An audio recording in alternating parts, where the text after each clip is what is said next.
good afternoon. Maybe some others are good evening. On behalf of the National District Export Council, I'd like to welcome you to Beyond Borders, navigating to the Indo-Pacific export landscape. My name is Fred Lada-Parisa. I'm the president and CEO for EXIM 2020 Group, and I'm also chairing NADEC National District Export Council for the education and outreach. Just a brief background on myself. I speak fluent Dutch and Indonesian, so I've traveled quite a bit. I'm also a Navy veteran. I spent quite a bit of time overseas in the Indo-Pacific region.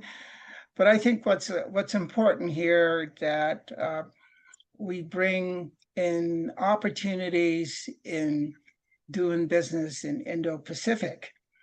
My background is I was born in Indonesia, raised in the Netherlands, joined the Navy, spent some time in the area of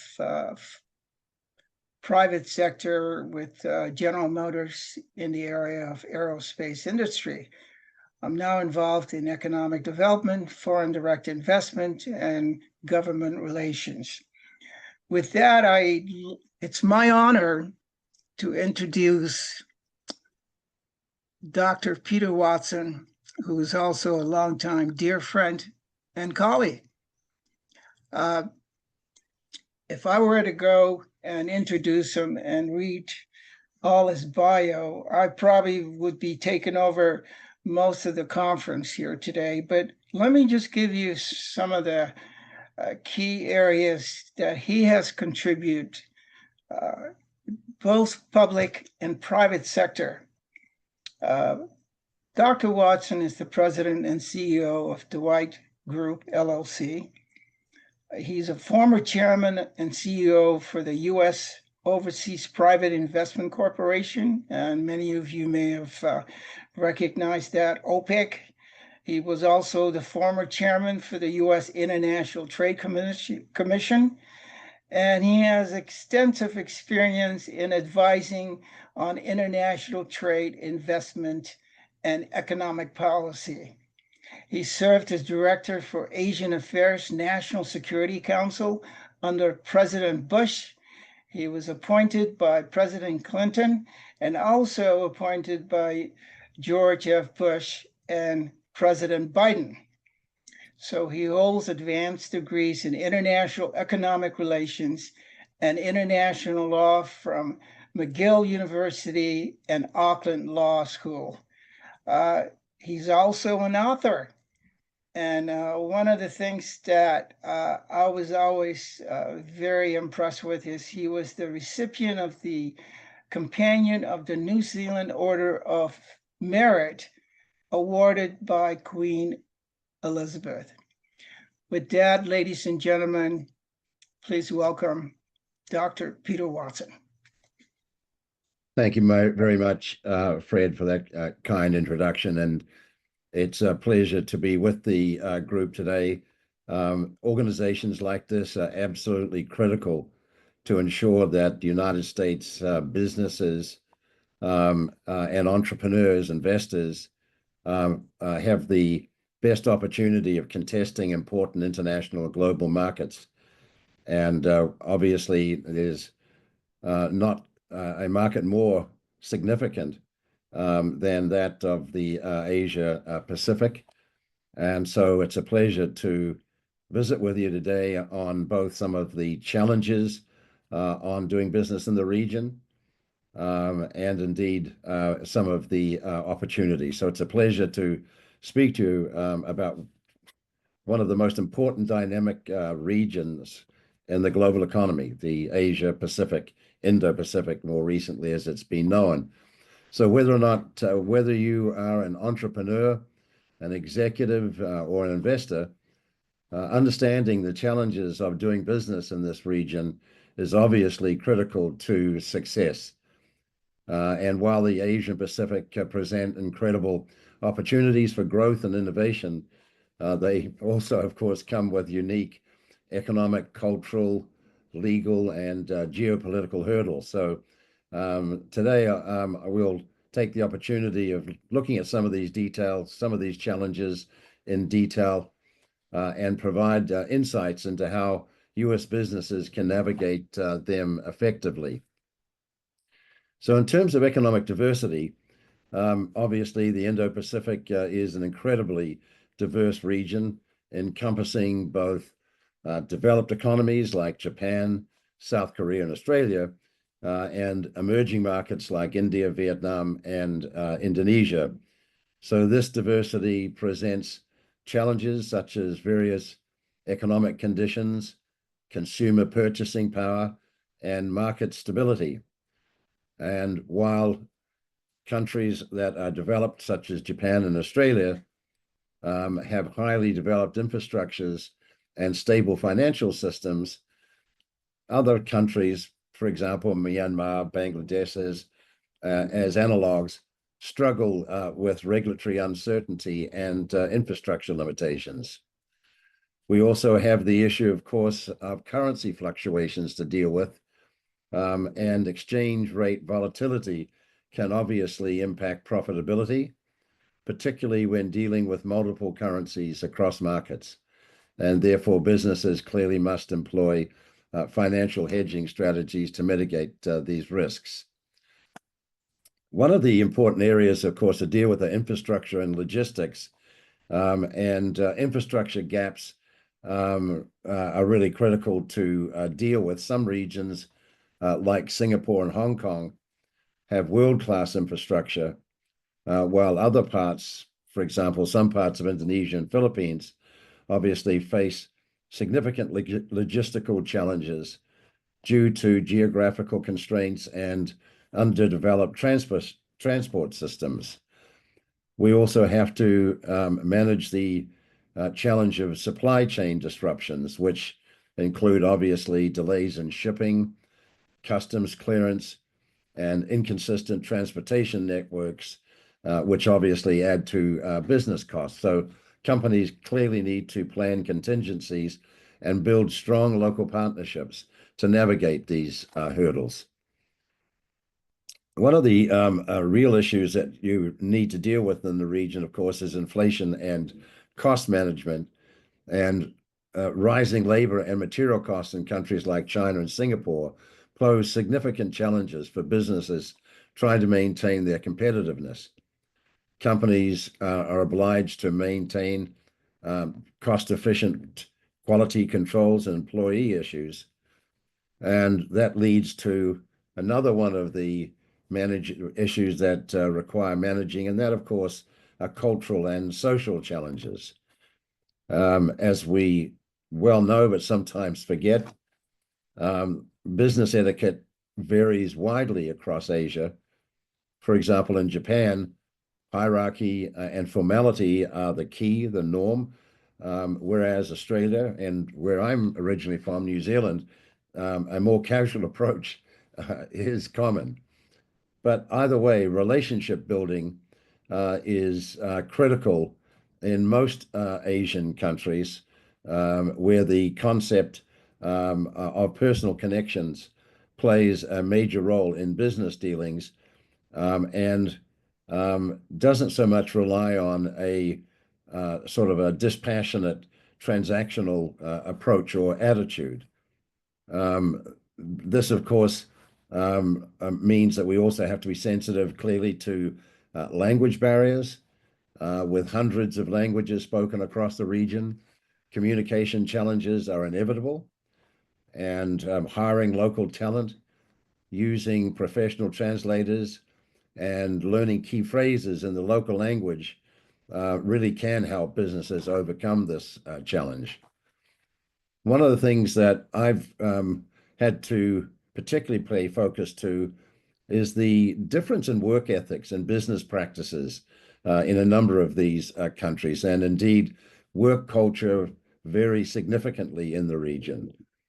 In Japan, for example, you have consensus-based decision-making, which, yes, indeed, can slow final decisions to a certain extent, but drives consensus once decision is made. making Japan, in fact, a very valued partner long term. India, on the other hand, you have more of a flexible and adaptable decision-making process. And irrespective, what this just requires business people to do is obviously to understand these differences, and it helps build strong relationships and, frankly, negotiating effectively. In each of these jurisdictions, one of the important areas we need to be mindful, obviously, and be sensitive to is regulatory and legal challenges. And bureaucracy and red tape are significant issues in some of these countries. Many Asian nations have complex regulatory environments that require patience and persistence. Foreign direct investment restrictions and lengthy approval processes in countries like India and Indonesia can slow business expansion and deal making. In the meantime, we all need to be aware of intellectual property protection, and sadly, we still see counterfeit goods and intellectual property theft being significant issues in China, India, and Southeast Asia. And accordingly, companies should proactively register their trademarks, patents, and copyrights in multiple jurisdictions to protect your intellectual property and assets. Compliance and corruption are obviously very significant issues in some of these countries, and corruption and bribery can really be problematic. And we see this in very many of these countries. And China, for example, they use bribery indeed to gain advantages in a number of these fragile nations where there's not strong political leadership, and to corrupt the decision-making process. So these are very important issues to deal with, as are, of course, geopolitical environmental challenges. One of the things that we always need to be careful about in dealing in the Indo-Pacific, political instability and trade tensions. As we've seen very recently, trade wars, sanctions, and political upheavals can significantly impact business operations. For example, the problems that we've had in trade disputes has led to increased tariffs and supply chain disruptions, as we obviously have seen most recently. We also have environmental and sustainability issues. Climate change affects industries such as agriculture, manufacturing, and tourism, and businesses must adopt suitable practices to comply with environmental regulations to remain competitive. One of the important things that that you need to deal with, of course, as well, have to do with natural disasters and business continuity. And countries in the Indo-Pacific, as we're aware, are prone to earthquakes, typhoons, and tsunamis. And so having a robust disaster recovery plan is clearly essential to minimize operational disruptions. And if you don't mind, I'll have a talking disruption here. Excuse me.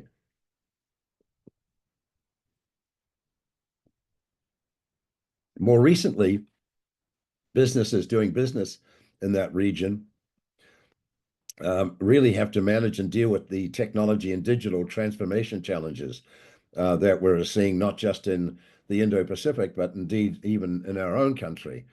And the digital divide and technology gaps, however, are much more obvious in some of these countries in the region. Digital transformation varies widely, with China and Singapore leading in innovation, while some rural areas, such as Southeast Asia, lag behind. And accordingly, businesses must assess digital readiness before entering new markets.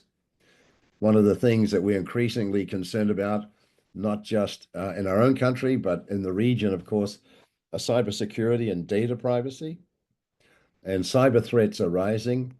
Regulations like China's cybersecurity law demand strict compliance, and companies must invest in strong cybersecurity measures to ensure compliance with local data protection laws. So protection of your IP, of your software systems, and your network security of significant concern in these countries. There are many places, including China, that businesses need to be careful not to take laptops. John's brother is very active in this particular, Fred's brother, John, is very active in this space. And you really need to be very careful about, in particular, going into China, where you've got your systems that are available to be surveilled and compromised. And they can do that in very quick ways by having devices which they don't even have to touch your machines. So until such time as you become comfortable in dealing with, for example, China, do not take your regular laptop, do not take your regular phone, take a burner phone if you wish to, but really need to be aware of what these issues are. So all to say that there are just all these different challenges in these markets. Excuse me. Here in Washington, D.C., I don't know if any of you are actually beaming in from here, but if you do, then you know that what we've got here are significant. Right now, we've got significant this beautiful sunshine, and spring, but it's really terrible for the for people who've got sinus issues like I do. One thing that I want to just spend a couple of moments on, if I may, is dealing with local competition, not an insignificant thing. And entering the Asian markets often means facing stiff competition from well-established local players. A common misconception is that global brands will automatically dominate due to their high recognition levels.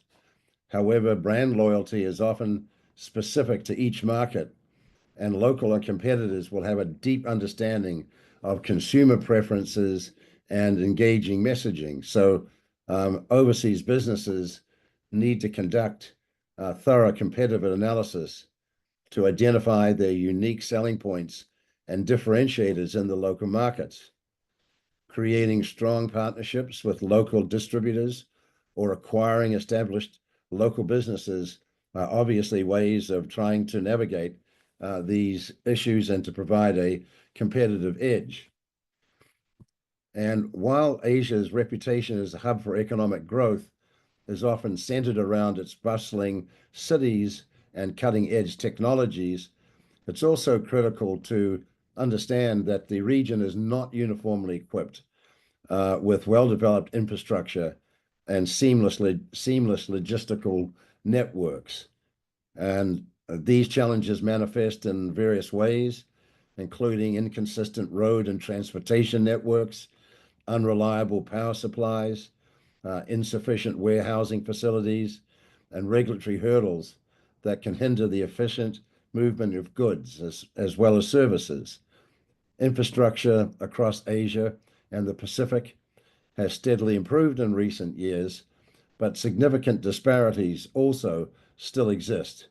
And this highlights the importance of understanding the region's varied infrastructure support. And to effectively deal with this issue, businesses must meticulously select their operational locations and strategic partners, prioritizing investments in enhancing logistics and supply chain infrastructure is crucial for sustainable long-term success, and collaborating with local authorities and industry experts to identify key areas for improvement can streamline operations and mitigate logistical bottlenecks. And moreover, leveraging cutting-edge technologies such as real-time tracking systems, predictive analytics, and blockchain can significantly optimize supply chain management, ensuring smoother movement of goods and reducing the impact of interruptions. As touched on earlier, the regulatory landscape in the Asia-Pacific region varies greatly from country to country. Navigating the legal requirements and bureaucratic processes can be daunting for foreign companies, especially when language barriers and translation errors are involved. There is a misconception in a lot of places regarding a lack of regulation enforcement in certain markets. On the contrary, many Asia-Pacific countries have extensive, stringent regulations, and non-compliance often can result in unwanted penalties. So to overcome these challenges, businesses must work closely with local legal experts and advisors to understand the laws and regulations specific to each market that you might wish to operate in. And building strong relationships with government officials and demonstrating commitment to compliance can also be beneficial. Okay, so we've touched on a number of the challenges and entry point difficulties. So why don't we just spend a few minutes, if we can, on opportunities for growth in the Indo-Pacific region. Indeed, while there are significant challenges for being in country, there are also terrific opportunities. There are huge markets of consumers to be tapped. In addition, many Indo-Pacific countries are in the forefront of using incentives to attract businesses to their country. And as historical traders, most Asian countries embrace the benefits of trade agreements, whether they are bilateral or multilateral. So, for example, free trade agreements in Asia play a significant role in facilitating the movement of goods and services among member countries. The main multilateral treaties in the region, many of you will be familiar with, the ASEAN Trading Bloc and the free trade agreements between ASEAN, Australia, and New Zealand. The ASEAN Bloc, for example, allows members to trade most goods and services at very low tariff rates, ranging from 0 to 5%. And additionally, the agreement among ASEAN, Australia, and New Zealand further strengthens business relationships within the region by reducing barriers and promoting free trade. As many of you may be aware, more recently, we have, of course, the Comprehensive and Progressive Agreement for Trans-Pacific Partnership, CPT. Why are these things so difficult to say? The CPTPP. Signatories, of course, of the CPTPP include Japan, Singapore, Vietnam, Malaysia, and Brunei, along with other countries like Australia, New Zealand, Canada, Mexico, and Peru. So the CPTPP aims to provide, and this will be important to many of our audience today, small and medium enterprises with cost-effective and tariff-free access to overseas markets. It covers a wide range of trade, including goods, services, and investment, effectively eliminating or reducing both tariff and non-tariff barriers. It's also important to look at what tax holidays and special economic zones might exist to be incentives to incoming finance and investment from the United States. In that context, across the Asian region, governments have embraced incentives to attract new business to set up in their countries. And for example, some governments offer tax holidays to specific companies that establish manufacturing facilities, while others create special economic zones with incentives available to all businesses that operate within them. And these incentives have been creatively designed to boost the overall value proposition for companies considering investment in these countries. excuse me again here.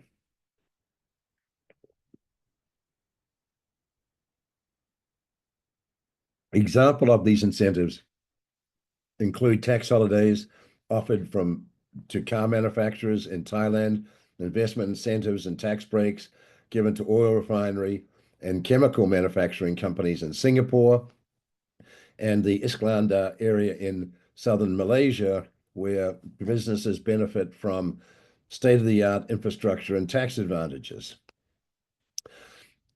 China provides tax reductions and certain holidays to certain industries, while Vietnam offers reduced tax rates for businesses operating within their special economic zones.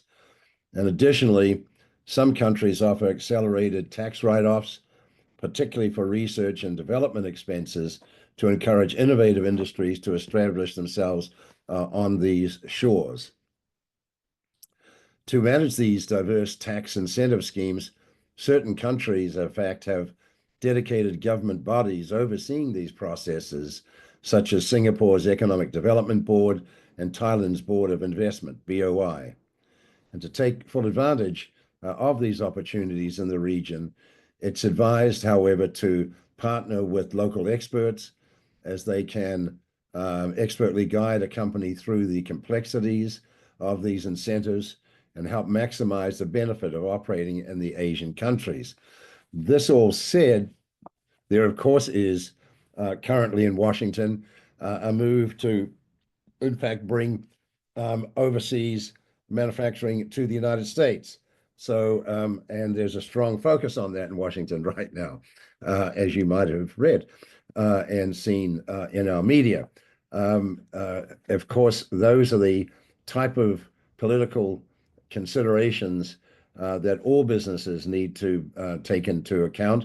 And one of the things that we also want to focus on is, in fact, the growing consumer classes in many of these economies in the Indo-Pacific. And a remarkable opportunity in Asia indeed arises from the burgeoning middle-class population. As the economies continue to grow in the Indo-Pacific, disposable incomes are on the rise, resulting in an expanded consumer base, obviously.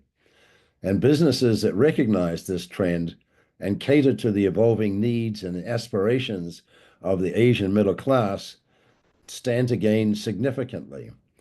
Education just being one of them, medical services being another, and entrepreneurs who afford yet high quality products and services can tap into this vast market, adapting business models to align with the preferences of Asian and Pacific consumers, such as embracing digital technology for e-commerce and mobile payments, can lead to remarkable growth. Indeed, Asia Pacific is at the forefront of technical innovation and digitalization. Countries like Japan and South Korea in particular are renowned for their advancement in artificial intelligence, robotics, and biotechnology. This presents an exciting opportunity for business operating in these fields or related industries. So collaborating with Asian tech companies, investing in research and development centers in the region or partnering with local startups can facilitate access to cutting-edge technologies and foster innovation within businesses. That being said, I'd like to just spend a moment, if I could, on the fintech and financial services communities and opportunities there. Unsurprisingly, as we've seen, the fintech industry is thriving in Asia, revolutionizing their traditional financial services and driving financial inclusion. Many Asian countries have embraced mobile payments, digital wallets, and blockchain technologies, all creating a robust environment for fintech startups and established financial institutions alike. Entrepreneurs with innovative fintech solutions can enter the Asian market to cater for the growing demand for secure, convenient, and accessible financial services. And also to further encourage innovation, several Indo-Pacific countries have also introduced what they call fintech sandboxes, providing a controlled environment where companies can test new products and services under regulatory protection. And these sandboxes allow startups to refine their operations, navigate regulatory requirements, and build credibility before full-scale market entry. For example, in Singapore, they have what they call their regulatory sandbox, which has sort of become a benchmark for fostering innovation and while maintaining financial stability. So these initiatives not only allow startups to refine their offerings, but also to help them navigate complex regulations and build credibility, making the Indo-Pacific a prime destination for fintech and entrepreneurs looking to thrive in the region's dynamic financial ecosystem. Excuse me. So I think what I should probably do, particularly since I've got a little bit of hay fever here, is just to just perhaps pause on my formal presentation by just making the obvious reference that doing business in the Indo-Pacific, again, can be both challenging but has remarkable opportunities. The region's diverse cultures, regulatory landscapes, and economic systems require careful navigation, but they also offer opportunities for growth and innovation. And with some of the world's fastest growing economies, a rapidly expanding consumer base, and technological advancement, the Indo-Pacific clearly has become a key player in the global market, and the United States is remarkably well placed to contest those markets and to thrive. So I think I'll just end there. I want to thank again thank folks for the opportunity of being here. Fred, we have taught together, been at school together. It's just been a privilege over the years to have worked with you. And this organization is a powerful example of how small and medium-sized entrepreneurs in particular can do well by collaborating in these markets with you and your colleagues. So thank you for having me join you today. Peter, there were some questions that came up. One of the questions that came up here from one of the SME companies, akin, it says, you may have already mentioned, but it says, please name a few top markets, countries where American products are greatly appreciated and have solid economic powers to buy them. First, I would start with Philippines, with Japan, where you've got a long-standing United States profile, presence, and engagement in the region. What else? For goodness, major brands do very well in almost all of the Asia Pacific regions. More recently, in Vietnam, you've got quite significant acceptance of American brands. I haven't had very much exposure relative to Indonesia. Fred, you can speak to that. But Singapore and countries in Asia and the ASEAN have got very good levels of acceptance of American products and services. Thank you, Peter. I wanted to add a little bit. I think one of the key points that Dr. Watson has mentioned was collaboration, both private and public.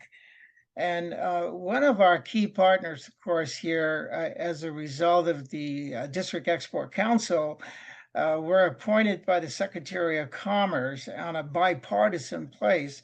But I want to highlight the importance of the Department of Commerce International Trade Administration, specifically the U.S. and Commercial Service. For example, they have approximately 100 offices, trade specialists. Including with that, they have experts over at 75 countries located at key places, as Dr.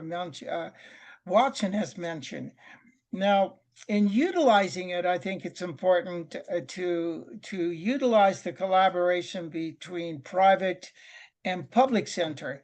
If you're just starting out, if you're new to SME companies, it would be wise to contact your local offices at the Department of Commerce, in particular, the U.S. Commercial Service, where they could reach out immediately with their colleague overseas, like let's say in particular, Indonesia as an example. So this would be a good point for them to make the contact and set up operations instead of just going out there, taking the flight out to Indonesia, not really knowing where to go.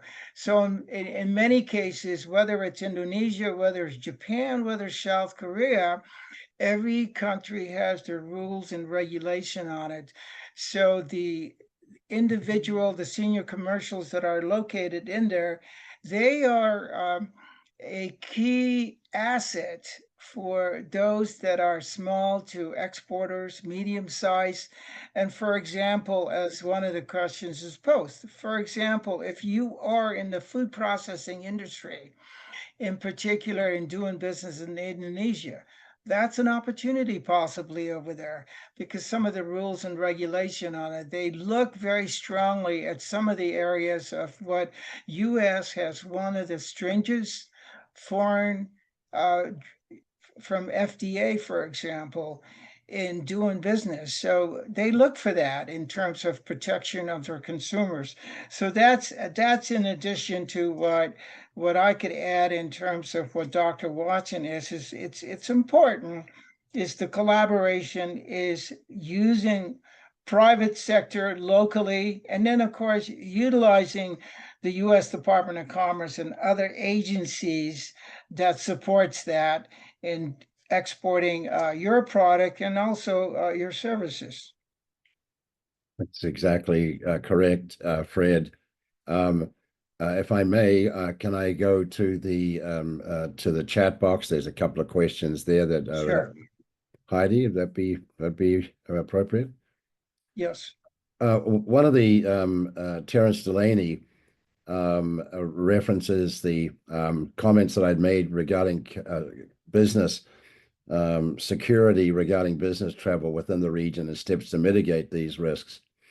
One of the, if you're talking about computers, and again, don't take computers into many of these countries where you have sensitive information that's embedded on them. You can just take standalone computers if you need to. Again, burner phones.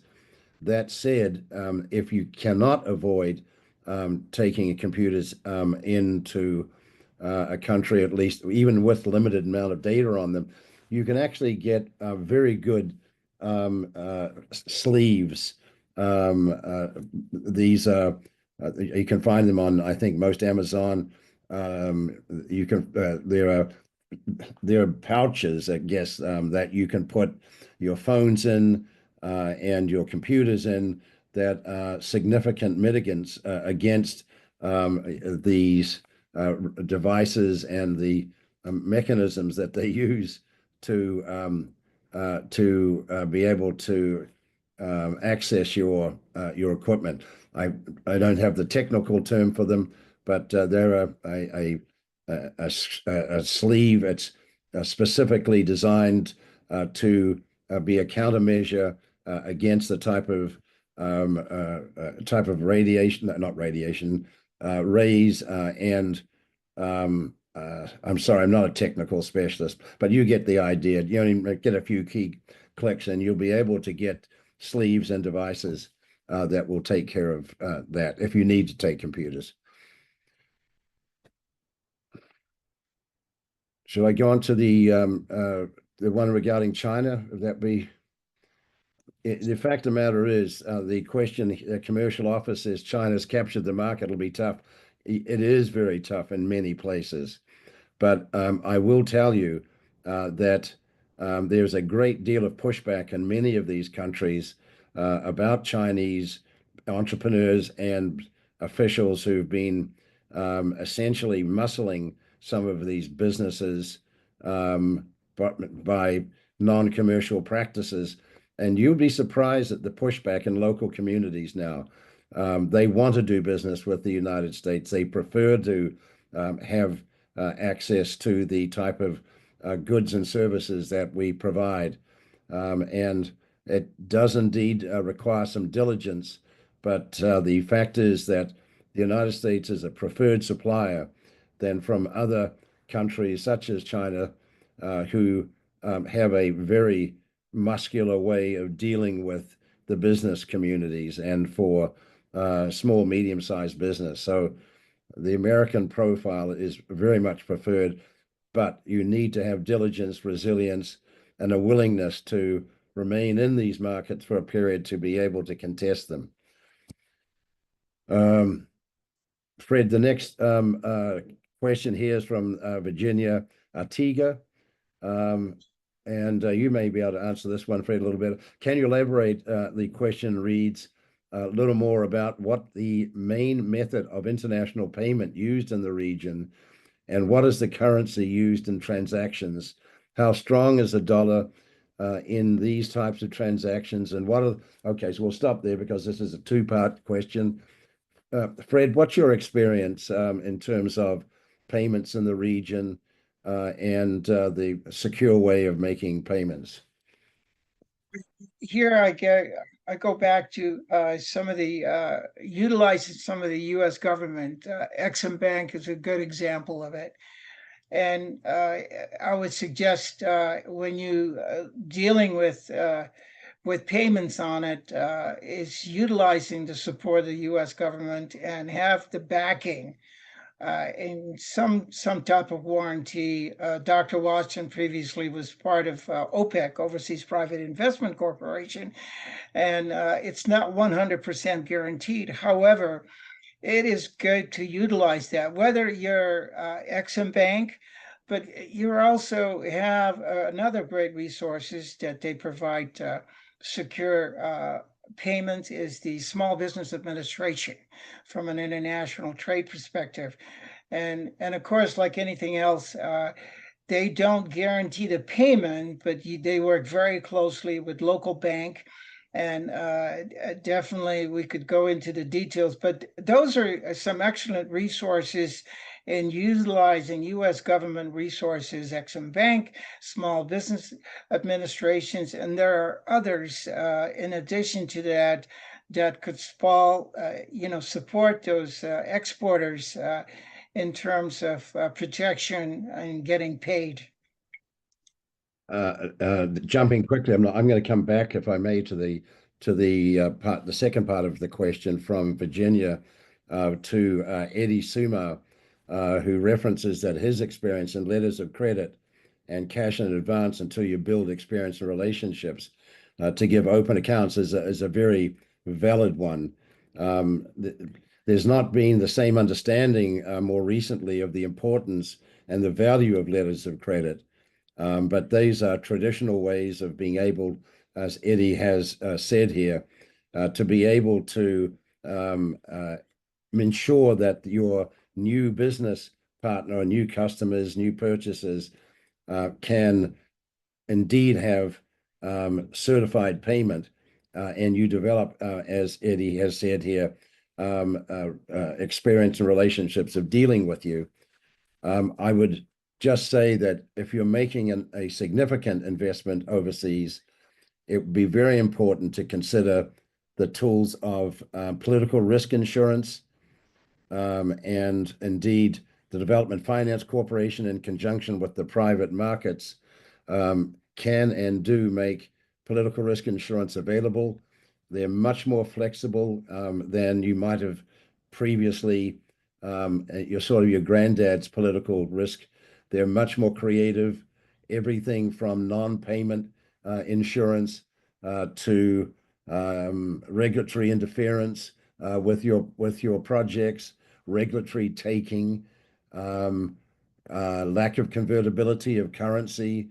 There are all manner of political risk tools now that are available that weren't even 5 years ago. So I would encourage folks to, particularly if there is a significant investment, they're very competitive. It's the private market, but also do check the Development Finance Corporation that does partner with the private sector. So let's come back, if we may, to Virginia's question. That is the possible impact of the new import tariffs. Managing these tariff fluctuations is obviously a real problem for small and medium-sized enterprises, and there's just no way of getting around it. And one has to be extremely diligent of following these regulations as they come into place. Think about substitution of purchasing if you can. Bringing onshore, I touched on this earlier.